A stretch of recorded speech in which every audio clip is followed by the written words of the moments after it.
This is PopXcast, where science fiction meets pop culture. We're a geek podcast for geek culture, so are you ready to get your geek on? Sit back, relax, step out of your TARDIS and warm up your chimichangas because this is PopXcast.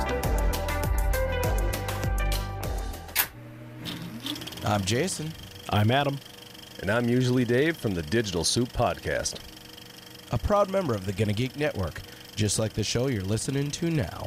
The opinions expressed are those of each individual. Check out all the other podcasts at GonnaGeek.com and get ready because geekiness begins in 3, 2, 1.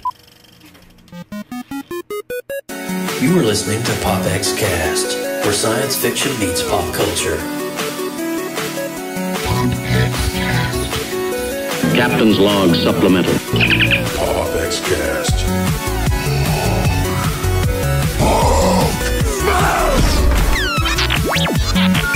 Hasta la vista, baby.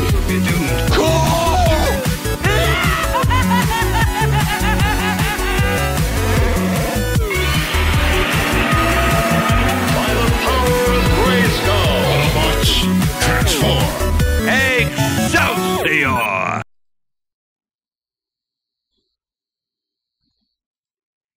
All right, and welcome everyone. This is PopXcast, where science fiction meets pop culture. What is up, Team PopX? How in the world are you doing? Doing good, Joseph. Man, I don't know about you. I was throwing down on that Transformers chiptune remix, man. I was like, boom. Dancing. I was getting my groove on. You know, I was like, boom, boom, boom. I have no idea what I'm doing right now, but anyway. You just like that boom, didn't you? All right. I am Megatron. Anyway, but so moving on here with the show. How you doing, Austin? We didn't see you last week. How was your vacay, dude? It was wonderful. I got a little bit of tan. I got a little bit of water. We laid on some floaties, and I watched Wonder Woman again for the second time. So it was a great vacation. Did you see Ninja Turtles? I did not see Ninja Turtles. You didn't see Turtles? I watched Wonder Woman, but not Ninja Turtles. Oh, man. You need to watch Ninja Turtles. Anyway. I have no idea what we're doing right now. Lindsay Badger, how are you doing, my dear? Doing absolutely wonderful. Enjoying y'all's antics this evening. I would call Lindsay Badger the master sword to my land of Hyrule. Whoa. That's a high honor. That is a high honor. That's how we're rolling. Hey, over in the chat room, we want to say hello to the Lounge Network. Mr. Carlos Phoenix, as well as Darth Baca is joining us again this week. Darth, we want to give you a special shout out. We saw what you did on iTunes. Thank you for that glowing 5-star rating, my friend. And just let us know whatever we can do for you here at PopX, and we'll make sure that will happen for you, okay? Thank you so much.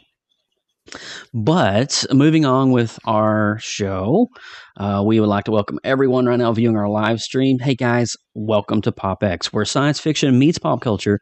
I am your lead host, Central Florida's seasoned comic book nerd and retro enthusiast. We'd like to welcome everyone joining us live in the PopX.live and Geeks.live chat room. Now come hang out with us and join the conversation at PopXcast.com. I am Austin Burke, the Appalachian Geek at heart. If you guys missed episode 58, Wonder Woman origin stories and film review, check our official website at popxcast.com for this and other great past shows from PopX. Mm-hmm. That's right. And I'm Lindsay Badger, your favorite geeky okie. And be sure to head over to Google Play or iTunes after the show and click that subscribe button. Catch up on some amazing shows from the PopX archive. And hey, while you're there, we'd certainly appreciate you showing us some geeky love by leaving us a 5-star rating and review. Do what Darth Baca did. Just do it. Just do it. Are you guys ready to throw down on some news? Oh, let's do it. All right, let's do it. We'll be right back. Extra, read all about it. This is PopX News, coming to you live right here on PopXcast.com. Yes. All right. So right off the top of the bat here, guys, we're going to share some pretty cool stuff. We usually don't share statistics about our show on any of our episodes. We haven't. But today we're going to be really transparent because we have some pretty cool stuff.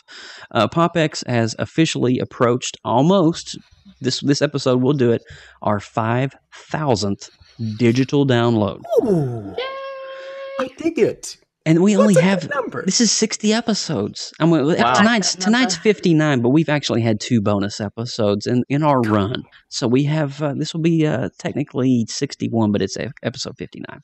But that is not bad. 5,000 downloads between iTunes and Google Play and all of our amazing carriers that carry. And we just, we want to give a lot of credit to the Gonna Geek Network too, because they have done a lot of promoting on their end to put our show out there. And of course, being a part of their network is truly an honor and a blessing. So from all of us, from what is it, Stargate Pioneer and Chris Farrell and John Dew, you guys are just so awesome. Thank you for letting us be on a part of your amazing network. But also with that, we also are coming up on our 3,000th YouTube view. Now that means that's not you can't really compare like 5,000 downloads to 3,000 views. It's not technically a lot. If you look at some YouTube channels, it's like crazy 11 trillion views. But you know what? We're counting our blessings. A number's a number, man. Trillion. $1 trillion. Look, the fact that somebody's going to sit and watch this show, it's amazing. It doesn't matter if it's 1 or 100 or 1,000, and we have to appreciate everybody, and that's a good number, so it's awesome. Hey, shout out to Herb and the Curb over in the chat room, Herbie. Herbie, man, we love you, bro. Thank you so much. Yes. So, all right, he's listening while washing his car. Is he really? Yeah. Yeah. All the way up in Brownsville, New York, tuning us in this week. Yeah. That's awesome. Herb on the Curb. He's a friend of ours.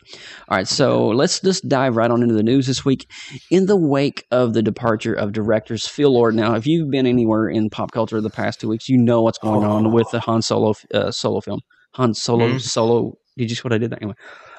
So directors Phil Lord and Christopher Miller have left from the upcoming Han Solo Star Wars movie. Sucks. And so Lucasfilm has officially announced that Oscar-winning filmmaker Ron Howard, from A Beautiful Mind, The Da Vinci Code, and all kinds of other cool movies, will take over the troubled project. Now, he was on a very short list of filmmakers that also included the film's screenwriter, Star Wars, Lawrence Kasdan, I think I said that right, from Silverado and Dreamcatcher, who they may have denied their job due to DGA regulations, but the original Star Wars trilogy designer Joe Johnston, the Rocketeer, Captain America, the First Avenger, he went on to say that at Lucasfilm, this is actually Kathleen Kennedy say this, at Lucasfilm, we believe the highest goal of each film is to delight carrying forward the spirit of the saga that George Lucas began 40 years ago, said Kathleen Kennedy. And that is president of Lucasfilm. Now, she went on to say, with that in mind, we're thrilled to announce that Ron Howard will step up in to direct the untitled Han Solo film. We have a wonderful script and an incredible cast and crew and an absolute commitment to make a great movie. Filming will resume on the 10th of July. So, Team PopX, what are your thoughts about Opie Taylor directing? Sunday, Monday, happy days. Dude, I can't ever hear Ron Howard's name or see his face without thinking about Happy Days because he was on that show and I grew up watching the reruns on it at night. You know, Ron Howard is an OG when it comes to film directing, but I just can't get How the Grinch Stole Christmas out of my mind.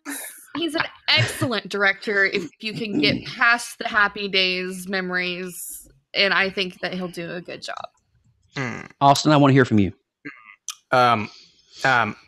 This is a disaster. It's a flat-out disaster. You never hear directors leaving a movie 3 weeks left of filming. Why weren't these problems sorted out? Not even in the planning phase. Why not after a week of shooting? Why do you have to fire two of the greatest directors in Hollywood right now? Because every movie they've directed, whether it's Lego Movie, 21, 22 Jump Street, even Cloudy with a Chance of Meatballs, they're awesome. They have written great movies. They have great credits to their names. And now the reports that I'm hearing is this may be more to do with they were taking Han Solo in a direction of more of a comedic character, and that's not Han Solo. So I like the fact that they did what they did, but you don't do it with 3 weeks left. You do it with a weekend of shooting. Okay, they've been filming for a couple months now, and this is absolutely ridiculous. Now, Ron Howard has some great credits to his name, but recently, the last 7 years, his movies have sucked. They have flat out sucked.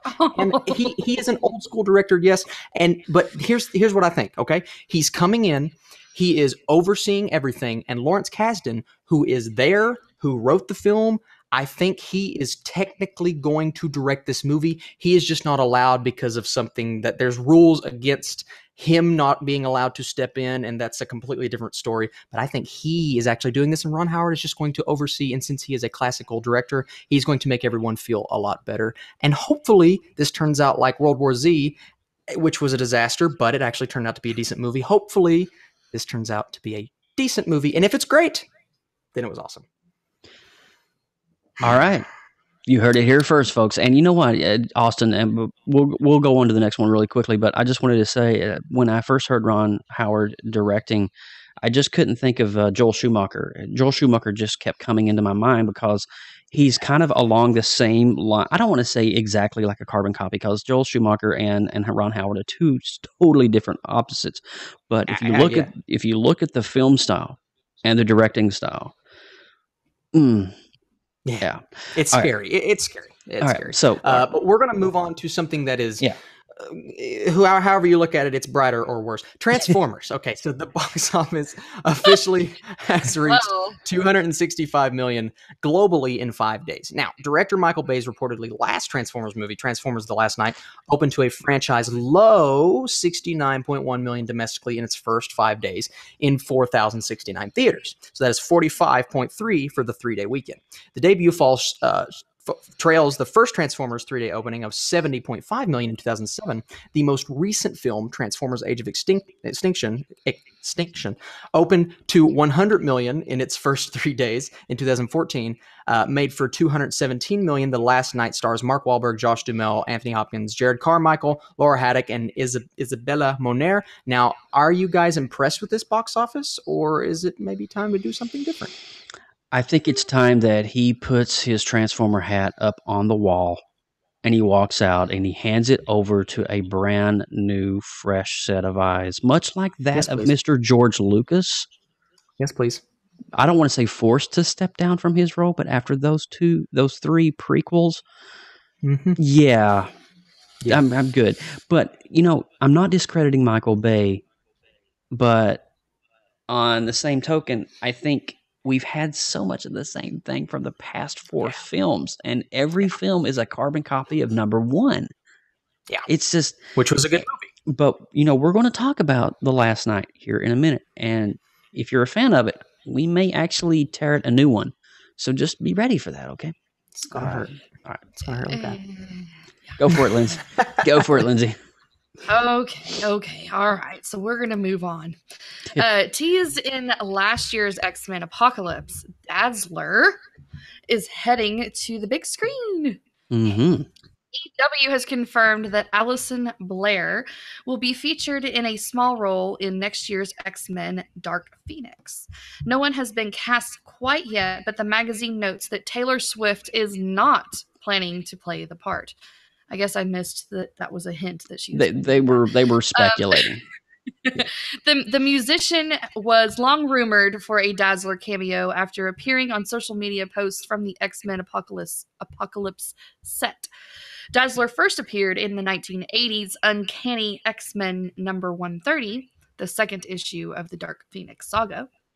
Although the character began as a cross-promotion between Marvel Comics and Casablanca Records. An unrealized plan was to develop a Dazzler movie. A mutant, Alison Blair, has the ability to generate fantastic display of light. Ooh, that's pretty cool. That is cool. Hiding the fact that she's the one generating them, Dazzler uses her powers to support her music career, quickly becoming a star. So it's kind of like Gem The mutant. It's kind of like a little bit. Yeah. it is Marvel Comics version of Jim. She's just an X-Men mutant. That's the only. Jim the mutant that has her own Please make a better pyrotechnics. movie. Oh, So I think what we're doing is they're going into the next generation of X-Men movie, and we've already seen that Fassbender's coming back, and a lot of the old original ones are coming back to reprise the roles. And I think they're getting ready to really try to incorporate something. And of course, with the Mr. Sinister drop in the last movie, we kind of have a little taste of things possibly to come in the next film. So hopefully, Fox can. I've actually enjoyed the X-Men films. They're not my favorite films.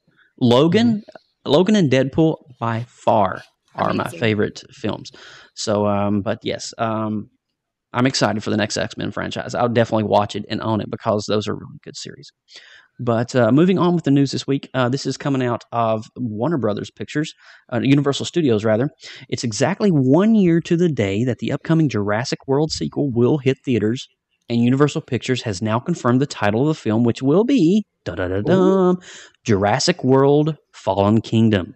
So with all of the wonder, adventure, and thrills synonymous with one of the most popular and successful film franchises in cinematic history, this all-new motion picture event sees the return of some favorite characters and dinosaurs, along with new breeds, more awe-inspiring and terrifying than ever before.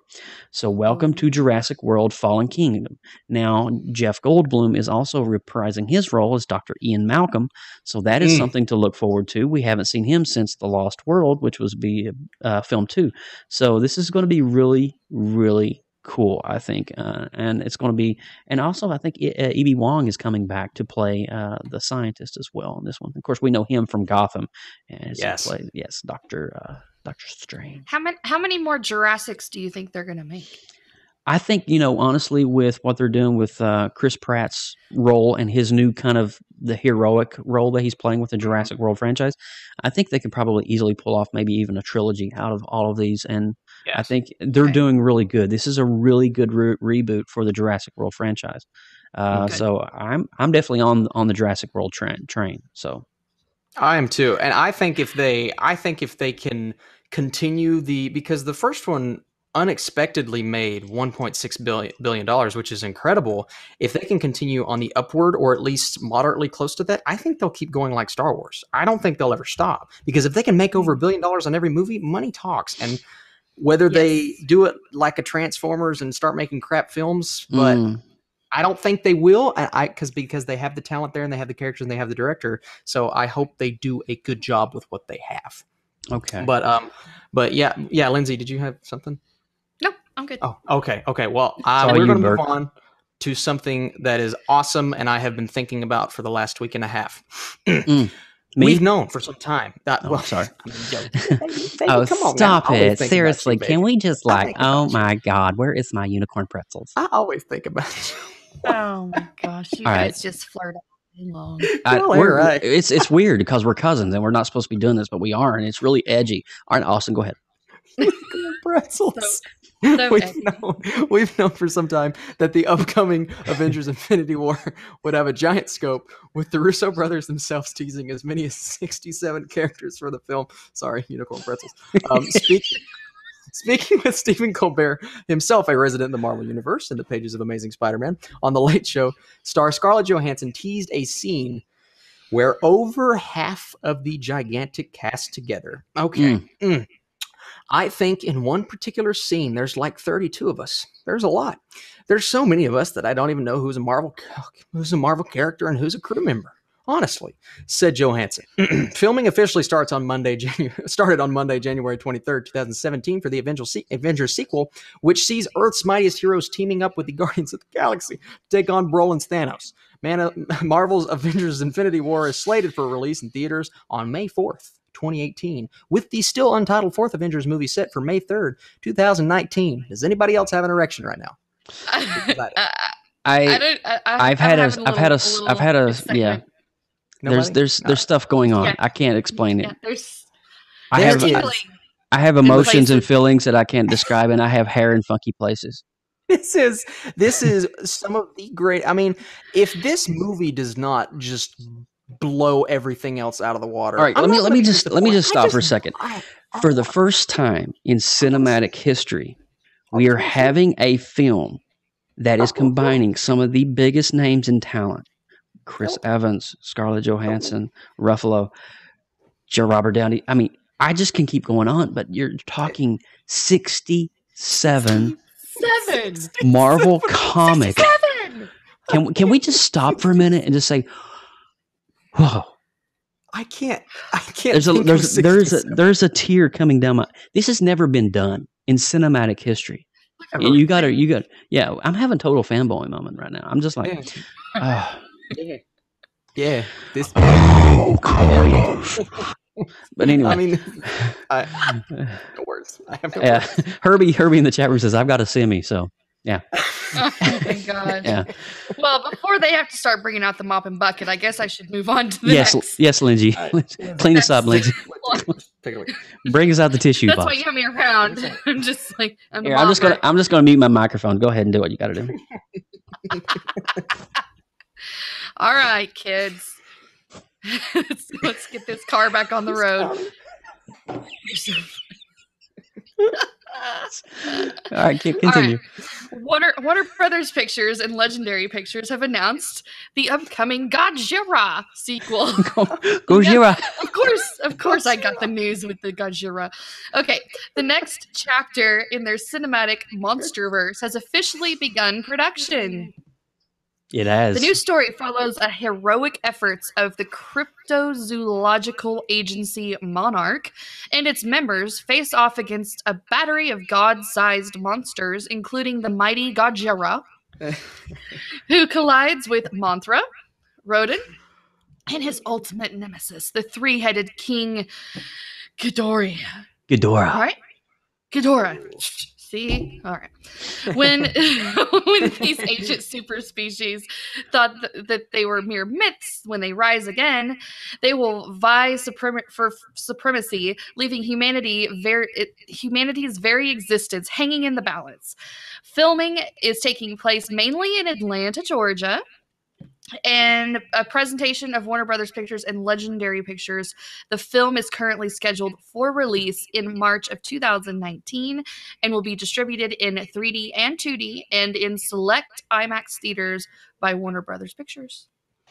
We got some monkey business. We got, cool. And so too, if we saw Kong, Skull Island, we know that there was we covered this on one of our previous podcasts, there was a huge Godzilla drop, and when Monarch discovered some of the fossilized remains of these giant creatures, and we are hoping that in some way, shape, or form in the new Godzilla, there will be a Kong drop, which will actually bring together the god-sized creatures.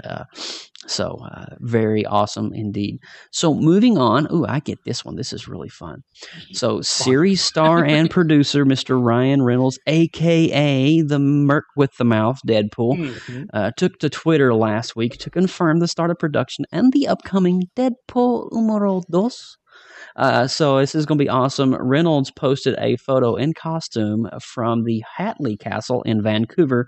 The exterior is set for the X Mansion. We all know that is a pretty famous castle in the X-Men series. Yes. And so the writer, Rhett Reese, chimed in as well, confirming that we have begun.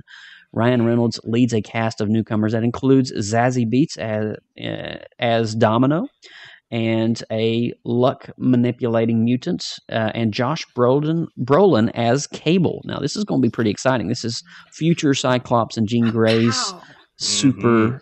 This is going to be really crazy how this is going to work. We learned all about him. We did. Oh, yeah. Origin stories right here on PopX. Go check it out. But the time-traveling son of X-Men's Apocalypse. So we also have Jack Kesey, the Strain he's from the Strain and Baywatch.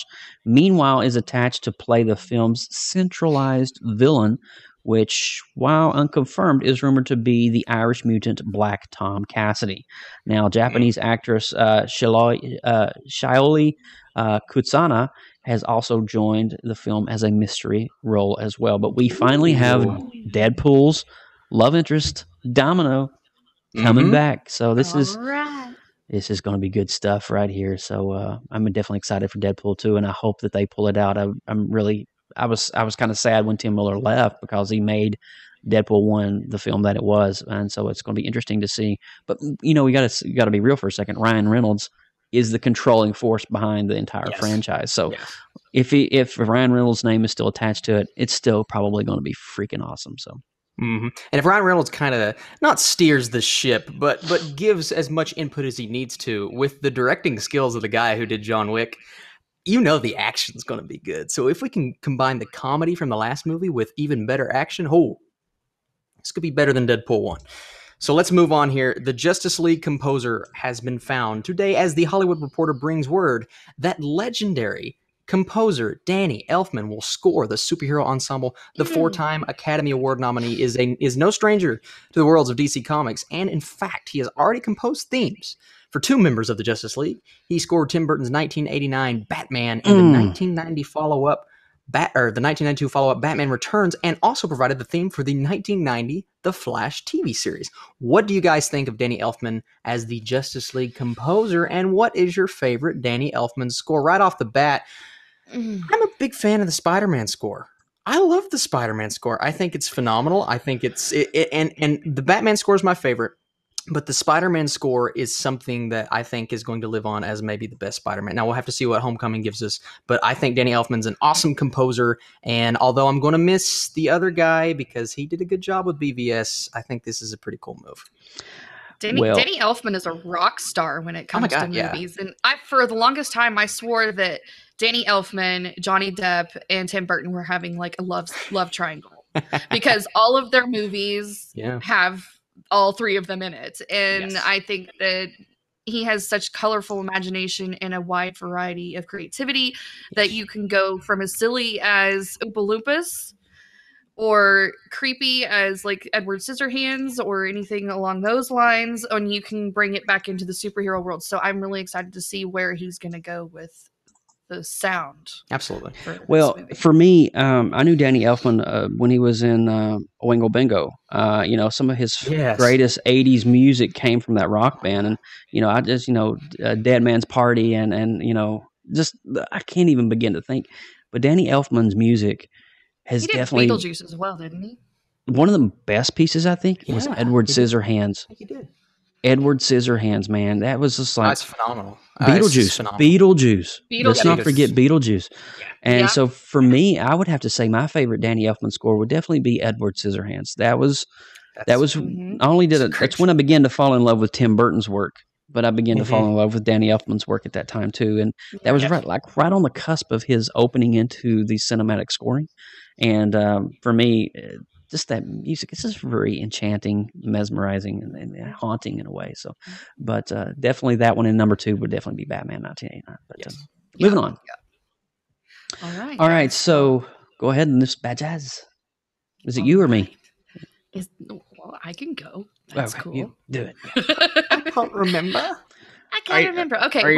According to the latest issue of Empire, the Bumblebee movie that will serve as Paramount Pictures' first Transformers spinoff will be set in the 1980s, aka the heyday of the Transformers brand's popularity. Does this mean we'll finally get to see him as a yellow Volkswagen Beetle, as opposed to the mere tribute car in the first movie? The article also notes that the Bumblebee movie will feature less Autobots and Decepticons than the typical Transformers outing, with the spotlight mainly on Bumblebee, and the tone is geared more towards younger audiences. Hailee Steinfeld will star in the film as a tomboy who also holds a job of a mechanic after school. Travis Knight, who directed the Oscar-nominated stop-motion film Kubo, and Kubo and the Two Strings for the animation studio Laika? Is that how you say Laika? Laika is directing Bumblebee. Christina Hodson from Shut In wrote the script. So that's going to be neat. It's kind of exciting. Yes, it is. And so I think if they do it right, we may, and I got this out just for this, we may actually, if this is done in the what we're being teased and some of the things that we're being told about, it's going to be done in a retro style, more traditional to this source material. and it's going to be geared towards more of a younger audience, which means that it's going to be probably, I just hope it's like 80s retro bliss. And when we watch this, we not only will it appeal to the young viewer who's, kind of new to Transformers, but those who really truly love Transformers and have followed it throughout the years will just fall in love with it all over again. That's what I'm hoping will happen with this new Bumblebee movie. So, 2 words. Yes. Travis Knight. Travis Knight, a phenomenal writer, and he got his chance with Kubo and the Two Strings and murdered it. So let's see what he does with live action. I have faith. All right, guys, we're about ready to wrap up this week's. I got a couple more things we want to share, and I also want to drop Darth Baca over there. He reminded me of something that the Castlevania TV series anime is coming to Netflix. So if you're a fan of the original Nintendo Entertainment System video game series, that's basically went through, we had Nintendo, SNES, Nintendo 64-bit, all the way up to GameCube and Game Boy Advance, 3DS. One of my favorite franchises. I'm a huge Castlevania and then Metroid. They're my 2 favorite franchises from that. So I want to say in the line of video games, this is something that I just remembered while I was here on the podcast, and I want to add it in there. Sega this past week has confirmed that their entire complete digital library of video games are coming to Android and iOS in the next month. Oh my Lanta! Are you ready for this? So excited. The rumor has it from E3 that it's going to be a free download. Oh, shut the front door. I'm going to throw up. So, you can definitely check comicbook.com for all that news, but that is going to be pretty freaking awesome. Well, and also there was another little nugget of video game goodness dropped this week too, Joe. Which one? Atari announced that they're doing a new system. But they don't have any details yet. Yes. The Atari box. Yeah. Atari. What is it? Atari box? Yeah. Yeah. It's pretty. It's got a little wood grain top. It looks like the vintage Atari 2600 with the wood finish. Remember that console? So this one is actually going to be an upgraded. It's going to have like gigs of RAM. It's going to have a solid state hard drive. It's going to be Wi-Fi compatible. They are for the first time in almost 30 years coming back to compete with Sony and Xbox in the video game home market. Wow. So life is good. All right. So right quick before we go into Transformers, we got a PopX hit of the week. Don't go nowhere. Be right back. And now it's time for PopX's of the week. All right, so PopX's Hit It of the Week is this awesome little comic book. Now, this is something I picked up in the stores this past week. This is Weapons of Mass Destruction, and this takes place in the Incredible Hulk, Logan, and the Wolverine, the mutant, if you will, timelines and genres.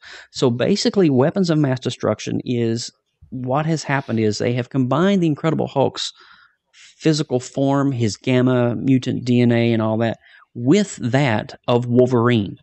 So he's going to have an adamantium skeleton with claws, and not only Hulk already heals quickly, he's going to be able to heal. I mean, just look at it. Look, just look at the Incredible Hulk has claws. Invincible. So this is going to be a really interesting crossover, and I think Marvel Comics is kind of being ballsy on this one, and they're actually trying something totally new. But I do want to share this one thing. I'm not going to share the whole thing because it's a really good comic, but if you check out that one thing there he is in the tank and his claws are out, and you can just kind of see. So this is going to be an interesting read. Definitely recommend you pick this up at your local comic store or on Comixology. I think it's $3.99 on Comixology.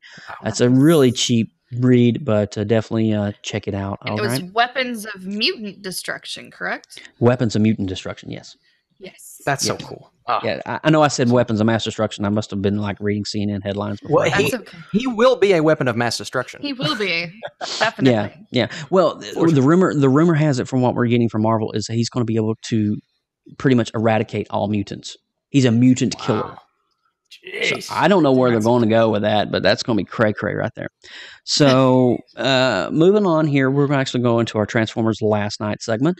And so we're going to roll that beautiful spoiler alert warning. So if you have not seen Transformers The Last Night, the brand new movie that came out just last week. If you haven't seen it, now will be your time to either pause or, maybe go and have yourself a Pringle break or something. I don't know. But so we'll be right back after. Pretzels. Unicorn pretzel. Yeah, have yourself a unicorn pretzel. Extra saucy. We'll be right back. Danger. You are about to enter a PopX spoiler alert. Beyond this point, there is no return.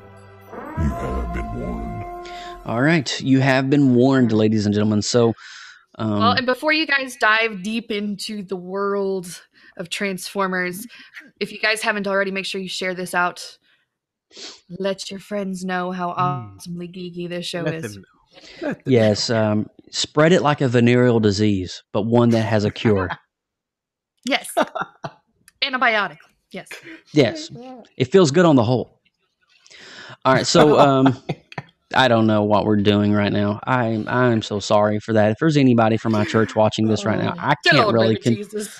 I know what we're doing. I know exactly what we're doing. All right, so all right, Austin. I want to kind of turn the segment of the show over to you because I think it just kind of feels good to have a transition, and I want you to be able to bring back give us some old with some new. Go for it. All right, so the Transformers, they've been a part of our culture for decades, right? And most of us around this, mine to Joe to Lindsay's age know it originally from its 1980s animated incarnation that made us love Optimus, love all the characters, love Megatron, voiced by Frank Welker, who also does it in the new movie, by the way. What a cool throwback. And then, of course, we get the movie in 1986 that, spoiler alert, kills Optimus Prime. And now that was a ballsy decision. This was a decision that nobody saw coming, and this was a show geared toward children, right? You have this huge emotional moment in a movie that mostly kids are watching. This is going to affect kids. This is going to affect adults. This made a huge impact in pop culture and brought Transformers from where it was to, hey, this is one of the big brands such as Star Wars, such as, Marvel, such as DC, and Transformers through and throughout the 20, 25 years that they didn't have anything that was major, lived on. All right. Now, in 2005, it was announced that The Rock director Michael Bay was going to helm the live-action version. And while no one knew what to expect, everyone was excited, right? Because Michael Bay was a pretty solid, he had a couple, but he was a pretty solid director. And the first one delivered. Now, it was not universally praised, but fans ate it up. Amazing visuals, interesting characters, and intense action. And then he decides to follow that up with a very rushed movie because of the writer's strike in Revenge of the Fallen. And boy did that show. Okay. From then on, the franchise just never really delivered the way that the first one did. Now, I go into every movie with the hopes and dreams that they'll be good because I love these characters so much. And I'm sure you guys are the same way, but I don't think they have delivered the way that us as fans wanted them to. And critics are way out there and they hate these movies more than anything I've ever seen. But to the fans, I don't think they've delivered to the fans. Now, I like Dark of the Moon, and it's the only one that I moderately got since the first Transformers. But I really, really enjoyed the first one. All in all, they've been a train wreck critically, and now box office wise, internationally, the last movie skyrocketed. But The Last Night, as we reported earlier, is showing the lowest domestic opening weekend, and international numbers, while still they're high, right? And it's going to make plenty of money. They've been cut in half in certain countries. Now, I looked into this. Certain countries that it's released in, such as Korea and the UK, the Age of Extinction opened in 40 million, 30 million, and 20 million. This one opened 20 million, 10 million, 5 million. You see, while the numbers are still big, and it's still going to make $500 million at least, they're going down. And this franchise has so much potential. You think it's making money now? Imagine if it had the critical reception as a Wonder Woman or a Logan. We're talking $1.5 billion easy. We're talking on the same level of maybe The Force Awakens if we had a 92% Rotten Tomatoes Transformers movie. Are you kidding me? A brand that already makes $1 billion. And these, for the majority, these movies suck. But listen, as Transformers fans, the Bumblebee movie has a solid director in Travis Knight. It takes place in the 80s. What if this could be a chance for a soft reboot in the vein of X-Men? right? Michael Bay is leaving. Michael Bay is leaving. This movie takes place in the 80s. Now, we may have the same Bumblebee character, but it's going to be a completely different style. If this movie works, we don't even have to say it's the same universe, but we can still have these same characters. Peter Cullen voicing Optimus Prime, Frank Welker voicing Megatron, but a soft reboot the entire series. I think that could be a hit, and I think these movies could potentially be awesome. I have faith. I know you guys have faith. We just have to find out. Joe, that's all I got. Well, I mean, I actually think you pretty much hit the nail on the head. We have been given the same dinner for the past 4 servings, and going into the theater, personally, I went in with kind of a clean slate. I was like, all right. First and foremost, Rotten Tomatoes. All the critics were paid off to leave their reviews off until the opening night. Yeah. That's scary. And that's a bad sign. And the thing I said, and why would the film companies do that to leave? IGN didn't have any reviews, comic book superhero hype.com, nor was it Rotten Tomatoes, IMDb. Something's up when that's coming down. I was like, this is kind of weird, and this is either going to be. I didn't see the score until after I watched the movie. That's how bad it was. It was either going to be really good or really bad. Yeah. And I don't want to say it, but it was kind of really bad. And the thing about it is everything in it is predictable. From the time you see the big bad to the time that you see, everything is predictable. From the opening segments of the Knights of the Round Table, you pretty much at that point know, okay, this is going to be around the staff. The staff is lost. They're going to have to find it. And it's the only way. And pretty much I was right on the head. Yep. They had to find the staff. They had to do this and blah, blah, blah. Everything was so freaking predictable. You think of Wonder Woman, for example. We were totally sidetracked with who the supervillain was. We were always just so set on this one guy, this one Nazi big bad, but it was the guy that was right in front of you the whole time, and we didn't know it. There was no jolt. There was no throw in there to like give fans that, oh wow, that or Iron Man 3, the Mandarin. Who is the big bad here? And everything was just so predictable. And yes, don't get me wrong, this movie on a scale is visually stunning. It will wow you. If you watch it on a 70-inch or plus HD 4K TV, you'll probably sit there with your mouth dropped open because the visuals are that good. Yeah. The story, on the other hand, that's a different thing for a different day. But I have to say, I enjoyed the film, and here lately I've kind of gotten into a mindset, and this is where my mind has been focused on. And especially with these kind of movies, going in to see Transformers, there was a couple other movies this past year that we reviewed, just kind of, you know what I'm saying. But I go in, did the movie entertain me? Yeah, I enjoyed it.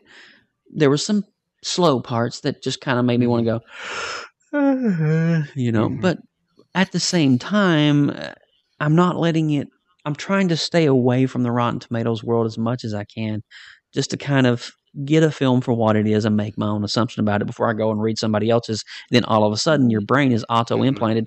Well, this is going to be a sucky film before I even go and sit in the seat. Why am I doing this? Why am I wasting, $12 on a movie ticket to where, but, if I'm going in for the entertainment value, and that's where I'm trying to be lately with these movies, especially Michael Bay's Transformers series. But, yeah, Lindsay, you saw bits and pieces of it. You didn't see the whole movie, but you can be as brutally honest as you want to be here. I mean, I dozed off in the middle of the movie. Well, there you go. That's how. Yeah. It's how much it brings you in with the storyline. Yes, you have your super personalities of each individual Transformer robot, and even the little bitty ones too. They always entertain me. I always enjoy them and their personalities, and that carries through all of the movies. Right. And it was the same for this movie as well. As you said, the visuals were fantastic, and it just it dragged. It dragged horribly, a lot, and I was just like, okay, yes. I know this is I'm trying to keep it neutral, and then all of a sudden I wake up and I'm like, oh, Optimus Prime came back. When did that happen? Why is he? You're like, and I missed apparently a very important chunk of the movie, so I can't give a full and honest review of my opinion. But it's quite all what right. I saw was meh. And let me say this, Austin, you're gonna agree with me on this. All right, so Nemesis Prime. All right, let's talk about it. Optimus Prime is possessed by Quintessa. Yes. And did this not feel like Batman versus Superman to you, Martha? I wrote that down in my notes. Did you really? I wrote the Martha. Are you moment freaking down in seriously? I swear to God, I'm looking at it.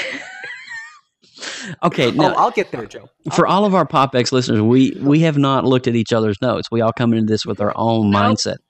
But that's freaky, Austin, that you wrote that down, because I was just thinking, all right, so we had all this build up with Optimus Prime being mind controlled by Quintessa.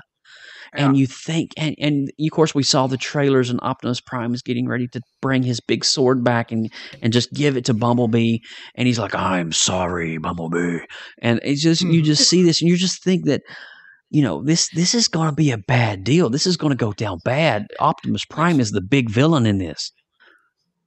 No, literally in the chain. All right, so here's spoiler alert: Bumblebee decides to talk. Yeah. And somehow magically Optimus Prime's eyes go from purple back to his blue. And he's like, this is it. This is it. Listen. This is exactly almost verbatim. I'm sorry, Bumblebee. You have reminded me of my true origin.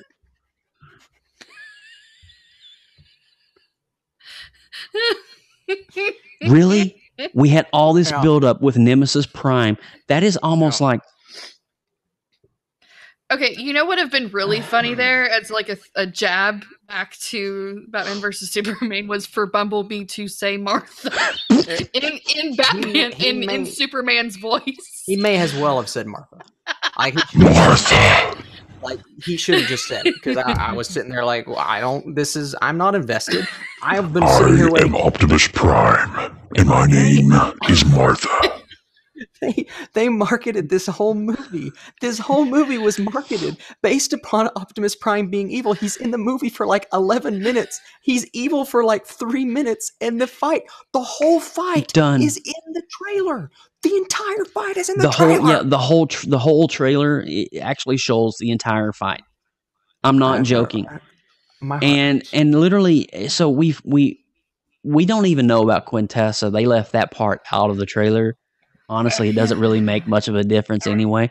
But you go in here, you think, oh my gosh, it's going to be Optimus versus a tiny Medusa. But it's going to be like Optimus versus Bumblebee. I was kind of like thinking that in the back of my head. I mean, like, man, this is going to be like Batman versus Superman. Yeah, no, it was. It was exact carbon copy almost. Predictable. I'm at a loss here, man. I really am, and it's just the one-liners that was said after that moment. I wrote this down. I actually wrote this down after I wrote a lot of stuff down during the movie. I was on my notepad the whole time. So, they said Optimus says as soon as that part goes down, they turn around. Optimus says, "Say hello to my little friend," and Bumblebee jumps over him and says, "Sting like a bee." At that point. I wanted to walk out of the theater, but I didn't, because my brother and I were laughing so hard. We were actually having a good time. We were actually enjoying ourselves. And you know what? What makes me so mad is, and I'll get into all the crap here in a second. What makes me so mad is this movie had potential, because there were good writers, and the storyline with Optimus Prime was so cool. Seeing Optimus in space and Optimus doing all of his stuff on the side was great, but we only got about 10 to 11 minutes of it. And the rest of the stuff was complete and utter crap, other than the visual effects and the fighting at the end, which was entertaining as always. But the problem is this movie had so many cuts and so many jarring scenes and so many one-liners and so many characters that you didn't care about, that I didn't care about anything going on at the end. And can we talk about the aspect ratio of the movie real quick? Most of the time, when you have a movie that is filmed with normal cameras and with IMAX cameras, you go scene to scene where it shifts from a full screen to where the black bars are in it. Not moment to moment. This movie had one character talking and there were black bars. Then it would cut to another character talking and it'd be the whole screen. And then it would cut to another character talking and the black bars would still be there, but they'd be smaller. This is true. And this was the whole movie. Yeah. The entire movie. If you remember setting in there, you would actually see that it was the aspect ratio of the film was totally off. It was totally so jarring, and it ruined the one part of these movies that I actually like, which is the visual effects. For me, it ruined it. It completely ruined it. Yeah. I'm sorry. It's all good. It's okay, man. So let's go ahead and just wrap it up. And I don't want to wrap it up, but we're going to share here in a minute some very quick things that we found as Easter eggs. But before we do that, let's go ahead and just chime in on what we actually thought about the film. And I'll go first. I'll lead us out. So when I first saw the movie, I was kind of excited. I was like, oh man, this is really good.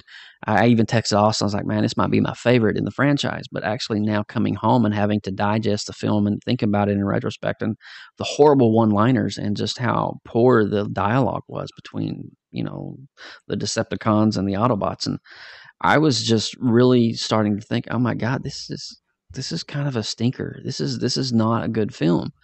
And for me, the visuals are always the one that just makes it feel good for me. It's my feel. And that's where they get this movie right. Visually, you will be blown away at the scale and scope of, you actually have their home planet coming down to Earth. And Cybertron is coming to meld with Unicron, which is Earth.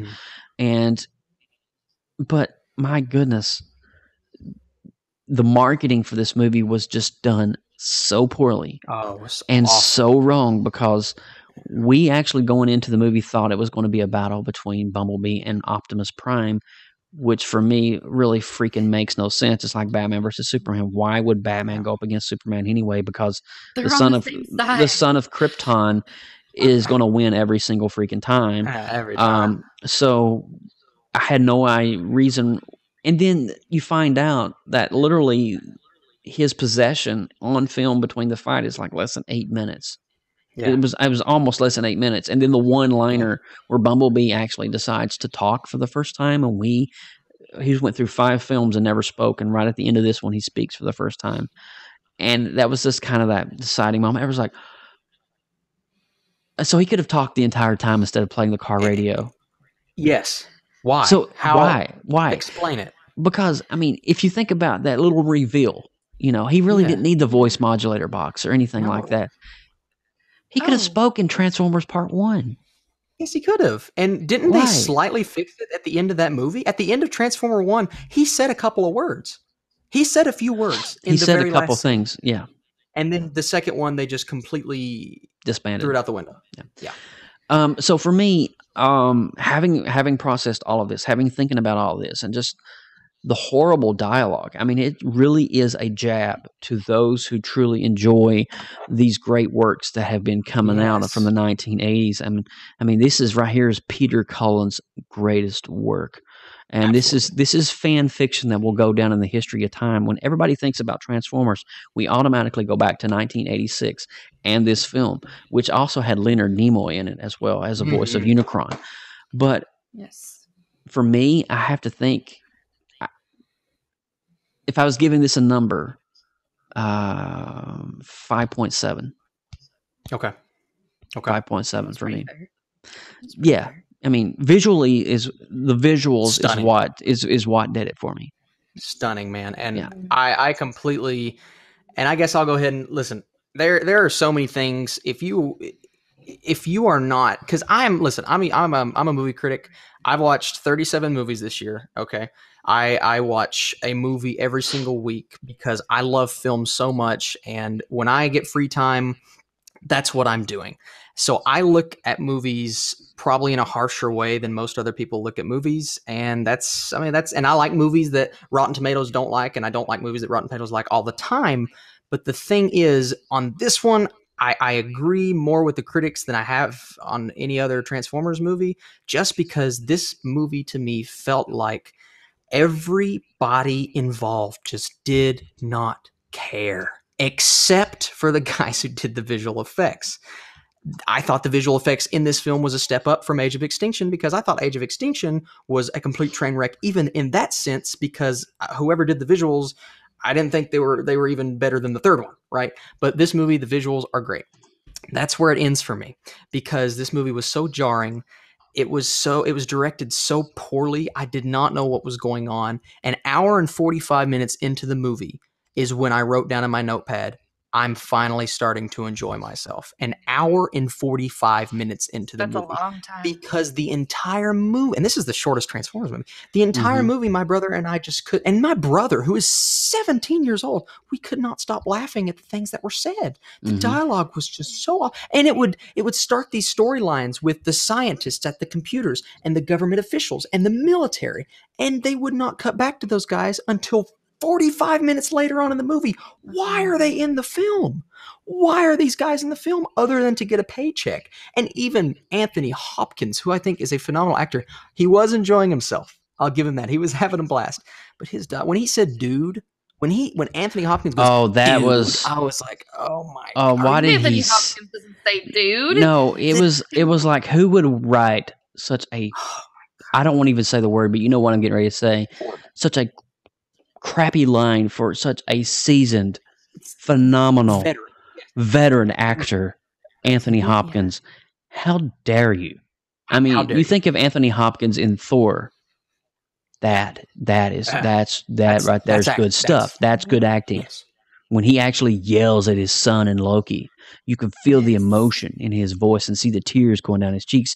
That is good acting. That is good dialogue. That's good script writing. This was just thrown together, and it was a discredit to this veteran actor, and I hope that fans will know that going into this. It's truly sad. I have a question about Bumblebee. Sure. Okay. When did he get his regeneration superpower? Because it wasn't in the first movie. That's exactly what I said. In my because in the first movie, his legs get cut off, and Megan Fox has to drive him on the back of a truck. On he a gets tow his truck. legs caught on a tow truck, and where did he get those? Where did he get those? The continuity in this movie. There are 3 instances that I noticed, and I won't go through all of them. That's one of them, where the continuity just does not make sense from the first one, from the second one, and from the third one till now. It does not make sense, and they gave no credit to continuity at all. Makes No. 0 sense. No rhyme or reason. There's no connection between. There's no story. There's no tie-in. There's nothing that fans will look at it and go, okay, so that explains that. That explains. None of that exists in this film. Even Optimus Prime, a character that I love. How many times are you going to say I am Optimus Prime? Because in this movie he says it 5 Optimus times. Prime. I don't even know if he came in and recorded his voice for this movie. They may have just used cutscenes from the last movie, because he was he was on every poster. He was in every trailer. He was marketed to be the main thing. And that's the worst part about this movie, is there were 20-minute spans of no Transformers. There was a car chase with no Transformers. There was 2 scenes of dialogue that took up 15 minutes with no Transformers. There were parts where Mark Wahlberg and the girl would walk into a submarine and they'd come out in completely different clothes. You know there weren't clothes just laying there in that. And the poor girl who goes I through noticed that there was clothing errors in that film. They change clothes. And the girl who goes through all this crap, flies out of a helicopter, jumps, gets smacked in the face. Her hair and her makeup by the end of the film, God, she looks flawless. She looks like a supermodel. She looks like a supermodel. They make no effort to think about the little things. They make no effort. And I'm done ranting about it, because Go ahead. I want these movies to be so good. I really do. But I'm going to give this what I gave in my review, and it may sound harsh, but I gave it a 2.8. I gave it a 28 out of 100, 2.8. That one stings a little bit. It is. I don't know if it'll go down as it is the worst movie of the year, but I don't know if it'll be my least favorite, because there's another movie that I watched that was just completely boring. I at least got a visual experience out of this, and that is the only reason it's getting a 2.8 for me. But this might be the worst one out of all of them for me. Yeah, it might be the worst one. Well, I'm not going to score it until I get a second watch, a full watch. If you can make it through it. If I can make it through it. I don't even know if I'll start it again, but I don't have good hopes for it. It's probably going to land somewhere between Joe and Austin's score. If you average those two, it'll probably fall right in the middle to guess. So I think that pretty much wraps up the brutal thrashing of the new Transformers movie. Yeah. And I do want to say right quick, too, as we're getting ready to wrap up the episode, I can't believe an hour has already passed. On our website over at PopXcast.com, when we post the episode tonight, we're actually going to include 11 Easter eggs from the film. So if you are a diehard fan and you wanted to know what was some of those little nuggets that we missed, or what was some connections or some things, we actually have a really cool one. We have, I'll just give you some quick ones off of the Horns of Unicron, the Star Wars bombers. Did anybody get that reference?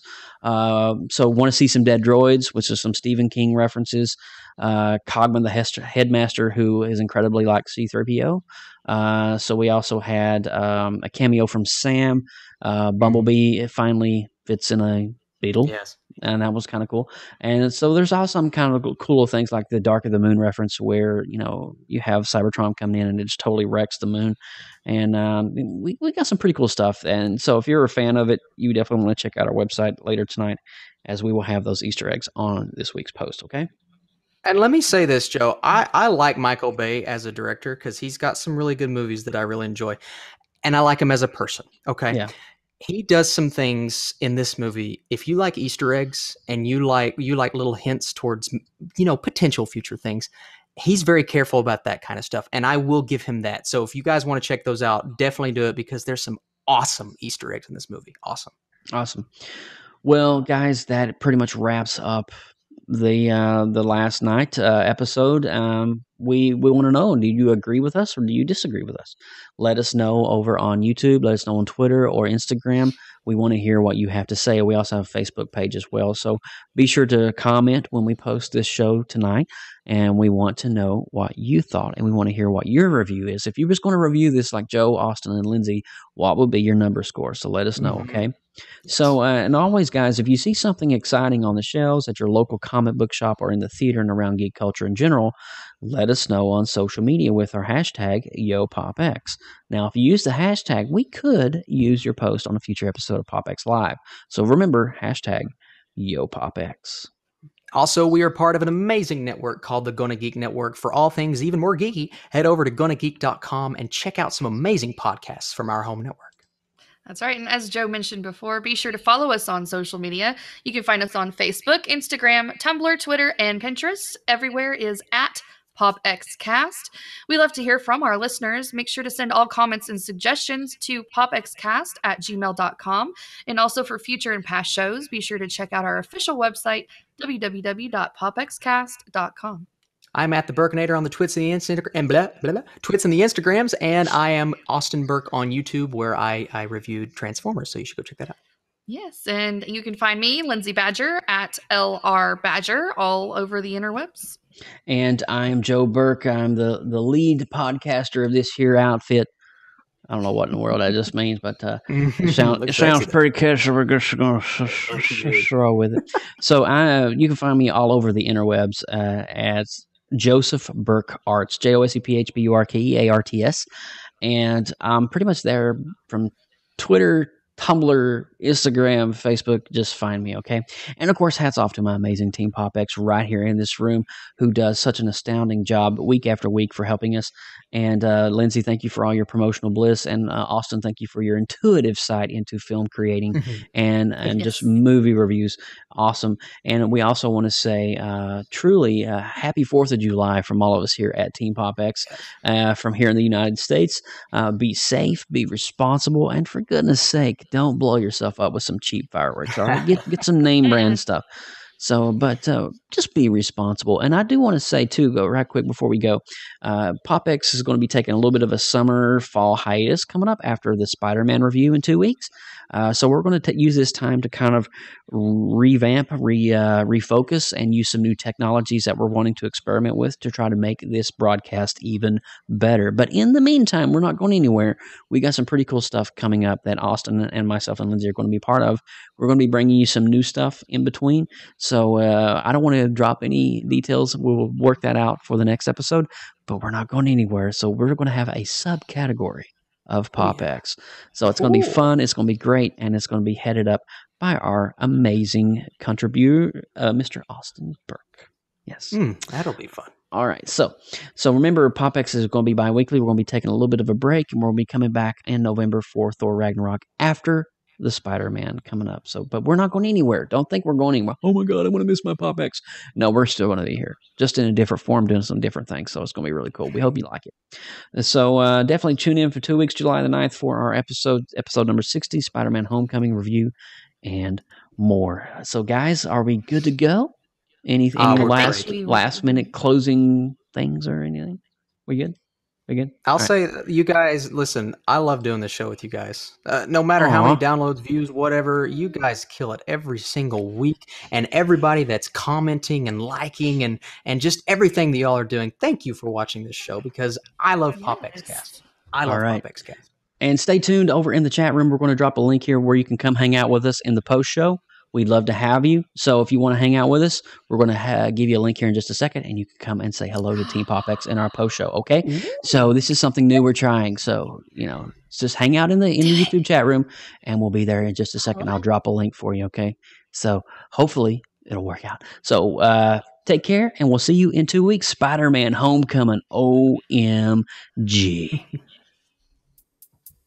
Bye-bye.